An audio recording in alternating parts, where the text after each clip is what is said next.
Ilang pangalan? Yung pinakamakikay.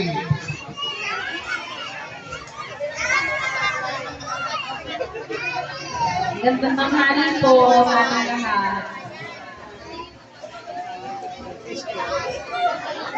Nandito. Papakilala ko po sa inyo ang pamilya po ni tatay. Kahit wala na po siya, pero ito po yung pangarap niya noon na magkaroon po ng fusion ng Samoa. Kami po ay tatlong magkakapatid. Panganay po si Kuya Ryan po. Yung po ang asawa niya, si Grace, at ako naman po yung pangalawa. Ako yung bunso, wala po eh. Pero andito po yung asawa niya. Ito po, si Jonathan. Ito po. At saka po rin aking nanay.